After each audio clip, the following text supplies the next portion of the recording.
Hi guys, ಎಲ್ರಿಗೂ ನಮಸ್ಕಾರ. ನಾವಿವತ್ತು ಮಾಡ್ತಾಯಿದ್ದೀವಿ ಬ್ರೆಡ್ ಅಂದರೆ ಬನ್ನಿಂದ ಬರ್ಗರ್ ಹೇಗೆ ಮಾಡೋದು ಅಂತ. ತುಂಬಾ ಈಸಿ, ಆಮೇಲೆ ಟೇಸ್ಟಿಯಾಗಿ ಎಮರ್ಜೆನ್ಸಿಗೆ ಹೊಟ್ಟೆಗಿಟ್ಟೆ ಹಸ್ತಿದ್ರೆ ಈ ಥರ ಮಾಡ್ಕೊಂಡು ತಿನ್ನೋಕ್ಕೂ ತುಂಬಾ ರುಚಿಯಾಗಿರುತ್ತೆ. ಇವಾಗ ನಾನಿಲ್ಲಿ ಬ್ರೆಡ್ ತೊಗೊಂಡಿದ್ದೀನಿ. ಆ ಬ್ರೆಡ್ನ ಮಧ್ಯಕ್ಕೆ ಕಟ್ ಮಾಡಿ ಸ್ವಲ್ಪ ಸಣ್ಣ ಉರಿಲಿ ಬಿಸಿ ಮಾಡೋಕ್ಕೆ ಅಂತ ಇಟ್ಕೊಂಡಿದ್ದೀನಿ.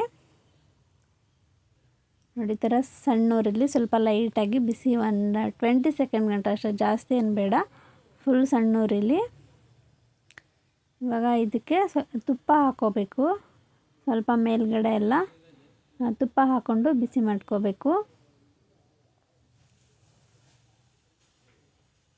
ಸ್ವಲ್ಪ ಮೇಲೆ ಬ್ರೆಡ್ಗೆ ಆಮೇಲೆ ಕೆಳಗಡೆ ಬ್ರೆಡ್ಗೆ ಸ್ವಲ್ಪ ತುಪ್ಪ ಹಾಕ್ಕೊಂಡು ಚೆನ್ನಾಗಿ ಸಣ್ಣ ಉರಿಲಿ ಲೈಟಾಗಿ ಬಿಸಿ ಮಾಡ್ಕೋತಾ ಇರಬೇಕು. ಮಕ್ಕಳಿಗೆಲ್ಲ ತುಂಬ ಇಷ್ಟ ಆಗುತ್ತೆ. ಹೊರಗಡೆಯಿಂದ ಬರ್ಗರ್ ಎಲ್ಲ ತಿನ್ನೋದ್ರಿಂದ ಆರೋಗ್ಯನೂ ಹಾಳು ಮಾಡ್ಕೋತಾರೆ. ಹಾಗಾಗಿ ಮನೆಯಲ್ಲೇ ಆದಷ್ಟು ಇರುವಂಥ ಐಟಮಲ್ಲೇ ಮಾಡಿಕೊಟ್ರೆ ತುಂಬ ರುಚಿಯಾಗಿ ಆರೋಗ್ಯವಾಗಿ ಕೂಡ ಇರುತ್ತೆ. ನೋಡಿ, ಈ ಥರ ಬ್ರೆಡ್ನ ಎರಡು ಭಾಗ ಮಾಡಿಟ್ಕೊಂಡಿರ್ತೀನಿ. ಬಟ್ ಆದರೆ ಬಿಡಿ ಬಿಡಿಯಾಗಿ ಎಲ್ಲ ಮಧ್ಯದಲ್ಲಿ ಮಾತ್ರ ಕಟ್ ಮಾಡಿಟ್ಕೊಂಡಿರ್ತೀನಿ. ಇದಕ್ಕೆ ನಾನು ತಂದೂರಿ ಮಯೋನೀಸ್ನ ಹಾಕ್ಕೋತಾ ಇದ್ದೀನಿ. ಇದು ಕೂಡ ತುಂಬಾ ರುಚಿಯಾಗಿರುತ್ತೆ. ಇದಕ್ಕೆ ಒಂದೊಂದು ಬ್ರೆಡ್ಗೆ ಒಂದೊಂದು ಸ್ಪೂನ್ ಹಾಕಿ ನೀಟಾಗಿ ಈ ಥರ ಹಾಕ್ಕೋಬೇಕು. ಇದಕ್ಕೆ ಒಂದೊಂದು ಬ್ರೆಡ್ಗೆ 2 ಅಥವಾ 3 ಪೀಸು ಸೌತೆಕಾಯಿನ ಹಾಕ್ಕೊಂಡಿದ್ದೀನಿ. ಆಮೇಲೆ ಟೊಮೊಟೊ ರೌಂಡಾಗಿ ಕಟ್ ಮಾಡಿ ಹಾಕ್ಕೊಂಡಿದ್ದೀನಿ.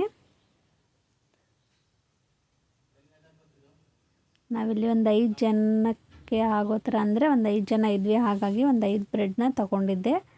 ಎಲ್ಲದಕ್ಕೂ ಟೊಮೊಟೊ ಹಾಕಾಯಿತು. ಈಗ ದಪ್ಪ ಮೆಣಸಿನ್ಕಾಯಿ ಕೂಡ ರೌಂಡಾಗಿ ಕಟ್ ಮಾಡಿ ಇಟ್ಕೊಂಡಿದ್ದೆ, ಅದು ಕೂಡ ಹಾಕ್ತಾಯಿದ್ದೀನಿ. ಆ್ಯಕ್ಚುಲಿ ಇದು ನಾನು ಮಾಡಿರೋದಲ್ಲ, ನಮ್ಮ ಮನೆಯವರು ಮಾಡಿಕೊಟ್ಟಿರುವಂಥ ಡಿಶ್. ತುಂಬಾ ಟೇಸ್ಟಿಯಾಗಿ ಕೂಡ ಇತ್ತು. ಈಗ ಈರುಳ್ಳಿ ರೌಂಡಾಗಿ ಕಟ್ ಮಾಡಿರುವಂಥ ಈರುಳ್ಳಿನ ಆ್ಯಡ್ ಮಾಡ್ತಾಯಿದ್ದೀನಿ. ಆ್ಯಡ್ ಮಾಡಿದ್ದಾರೆ. ಈಗ ಇದನ್ನು ಕ್ಲೋಸ್ ಮಾಡಿ, ಬ್ರೆಡ್ನ ಕ್ಲೋಸ್ ಮಾಡಿ ಮತ್ತೆ ಒಂದು 10 ಸೆಕೆಂಡ್ ತನಕ ಸಣ್ಣ ಉರಿಲಿ ಹಂಚ್ ಮೇಲೆ ಹಾಗೆ ಇಡಬೇಕು. ಇದನ್ನು ತಿರುಗಿಸಾಕೋ ಅಂಥ ಅವಶ್ಯಕತೆ ಏನೂ ಇಲ್ಲ, ಬರೀ ಒಂದು 10 ಸೆಕೆಂಡ್ ತನಕ ಅಷ್ಟೇ.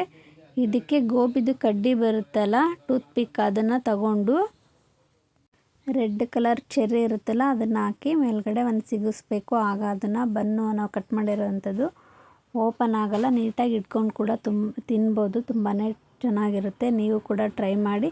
ಹಾಗೆ ನನ್ನ ಚಾನಲಿನ ಯಾರ್ಯಾರು ಸಬ್ಸ್ಕ್ರೈಬ್ ಮಾಡ್ಕೊಂಡಿಲ್ಲ ಅವರೆಲ್ಲ ಸಬ್ಸ್ಕ್ರೈಬ್ ಮಾಡ್ಕೊಳ್ಳಿ ಅಂತ ಹೇಳ್ತಾ ಹೀಗೆ ಸಪೋರ್ಟ್ ಮಾಡಿ. ವಿಡಿಯೋ ಇಷ್ಟ ಆಗಿದ್ರೆ ಲೈಕ್ ಮಾಡೋದನ್ನು ಮರಿಬೇಡಿ. ನನಗೋಸ್ಕರ ನಮ್ಮ ಮನೆಯವರು ಮಾಡಿರುವಂಥ bread burger ready. Thank you so much.